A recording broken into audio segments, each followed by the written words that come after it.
بسم اللہ الرحمن الرحیم۔ رمضان المبارک اور بالخصوص اس کے آخری عشرہ کے اعمال میں سے ایک عمل اعتکاف بھی ہے۔ اعتکاف کی حقیقت یہ ہے کہ ہر طرف سے یکسو اور سب سے منقطع ہو کر بس اللہ سے لو لگا کے اس کے در پہ یعنی کسی مسجد کے کونا میں پڑ جائے اور سب سے الگ تنہائی میں اس کی عبادت اور اسی کی ذکر و فکر میں مشغول رہے۔ یہ خواص بلکہ اخص الخواص کی عبادت ہے۔ اس عبادت کے لیے بہترین وقت رمضان المبارک اور خاص کر اس کا آخری عشرہ ہی ہو سکتا تھا، اسی لیے اس کے لیے انتخاب کیا گیا۔ نزول قرآن سے پہلے رسول اللہ صلی اللہ علیہ وسلم کی طبیعت مبارک میں سب سے یکسو اور الگ ہو کر تنہائی میں اللہ تعالیٰ کی عبادت اور اس کے ذکر و فکر کا جو بے تابانہ جذبہ پیدا ہوا تھا، جس کے نتیجے میں آپ مسلسل کئی مہینے غار حرا میں خلوت گزینی کرتے رہے، یہ گویا آپ کا پہلا اعتکاف تھا، اور اس اعتکاف ہی میں آپ کی روحانیت اس مقام تک پہنچ گئی تھی کہ آپ صلی اللہ علیہ وسلم پر قرآن مجید کا نزول شروع ہو جائے۔ چنانچہ حرا کے اس اعتکاف کے آخری ایام ہی میں اللہ کے حامل وحی فرشتے جبرائیل علیہ السلام سورہ اقرا کی ابتدائی آیتیں لے کر نازل ہوئے۔ تحقیق یہ ہے کہ رمضان المبارک کا مہینہ اور اس کا آخری عشرہ تھا اور وہ رات شب قدر تھی، اس لیے بھی اعتکاف کے لیے رمضان المبارک کے آخری عشرہ کا انتخاب کیا گیا۔ روح کی تربیت و ترقی اور نفسانی قوتوں پر اس کو غالب کرنے کے لیے پورے مہینے رمضان کے روزے تو تمام افراد امت پر فرض کیے گئے، گویا کہ اپنے باطن میں ملکوتیت کو غالب اور بہیمیت کو مغلوب کرنے کے لیے اتنا مجاہدہ اور نفسانی خواہشات کی اتنی تو قربانی ہر مسلمان کے لیے لازم کر دی گئی ہے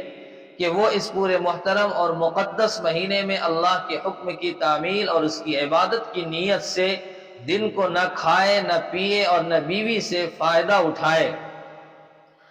اور اسی کے ساتھ ہر قسم کے گناہوں بلکہ فضول باتوں سے بھی پرہیز کرے، اور یہ پورا مہینہ ان پابندیوں کے ساتھ گزارے۔ بس یہ تو رمضان المبارک میں روحانی تربیت و تزکیہ کا عوامی اور کمپلسری کورس مقرر کیا گیا ہے، اور اس سے آگے تعلق باللہ میں ترقی اور ملأ اعلیٰ سے خصوصی مناسبت پیدا کرنے کے لیے اعتکاف رکھا گیا۔ اس اعتکاف میں اللہ کا بندہ سب سے کٹ کے اور سب سے ہٹ کر اپنے مالک و مولا کے آستانے پر اور گویا اسی کے قدموں میں پڑ جاتا ہے اور اسی کو یاد کرتا ہے، اسی کے دھیان میں رہتا ہے اور اسی کی تسبیح و تقدیس کرتا ہے، اور اس کے حضور میں توبہ و استغفار کرتا ہے اور اپنے گناہوں اور قصوروں پر روتا ہے، اور رحیم و کریم مالک سے رحمت و مغفرت مانگتا ہے اور اس کی رضا اور اس کا قرب چاہتا ہے۔ اسی حال میں اس کے دن گزرتے ہیں اور اسی حال میں اس کی راتیں۔ ظاہر ہے کہ اس سے بڑھ کر کسی بندے کی سعادت اور کیا ہو سکتی ہے۔ رسول اللہ صلی اللہ علیہ وسلم اہتمام سے ہر سال رمضان کے آخری عشرہ کا اعتکاف فرماتے تھے، بلکہ ایک سال کسی وجہ سے رہ گیا تو اگلے سال آپ صلی اللہ علیہ وسلم نے 2 عشروں کا اعتکاف فرمایا۔ اعتکاف کے سلسلے میں حضرت سیدہ عائشہ رضی اللہ تعالی عنہا کی روایت ہے جو بخاری اور مسلم شریف میں ہے کہ رسول اللہ صلی اللہ علیہ وسلم رمضان کے آخری عشرہ میں اعتکاف فرماتے تھے۔ وفات تک آپ کا یہ معمول رہا۔ آپ کے بعد آپ کی ازواج مطہرات اہتمام سے اعتکاف کرتی رہیں۔ ازواج مطہرات اپنے حجروں میں اعتکاف فرماتی تھی، اور خواتین کے لیے اعتکاف کی جگہ ان کے گھر کی وہی جگہ ہے جو انہوں نے نماز پڑھنے کی مقرر کر رکھی ہو۔ اگر گھر میں کوئی خاص جگہ مقرر نہ ہو تو اعتکاف کرنے والی خواتین کو ایسی جگہ مقرر کر لینی چاہیے۔ اور اعتکاف کے سلسلے میں حضرت انس رضی اللہ تعالی عنہ کی روایت ہے جو ترمذی شریف میں ہے کہ رسول اللہ صلی اللہ علیہ وسلم رمضان کے آخری عشرہ میں اعتکاف فرمایا کرتے تھے۔ ایک سال آپ اعتکاف نہیں کر سکے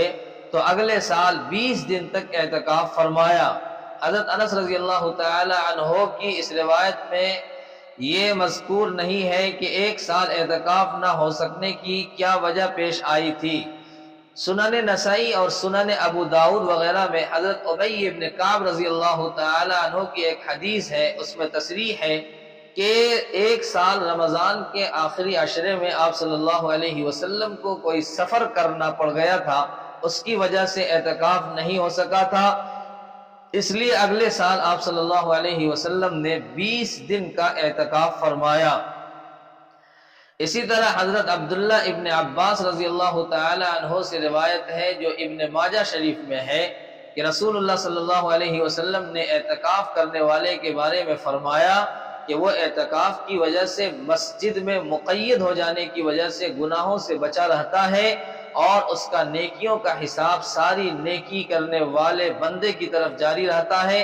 اور نام اعمال میں لکھا جاتا رہتا ہے۔ جب بندہ اعتکاف کی نیت سے اپنے آپ کو مسجد میں مقید کر لیتا ہے تو اگرچہ وہ عبادت اور ذکر و تلاوت وغیرہ کے راستہ سے اپنی نیکیوں میں خوب اضافہ کرتا ہے، لیکن بعض بہت بڑی نیکیوں سے وہ مجبور بھی ہو جاتا ہے۔ مثلا وہ بیماروں کی عیادت اور خدمت نہیں کر سکتا جو بہت بڑے ثواب کا کام ہے، کسی لاچار مسکین یتیم اور بیوہ کی مدد کے لیے دوڑ دھوپ نہیں کر سکتا،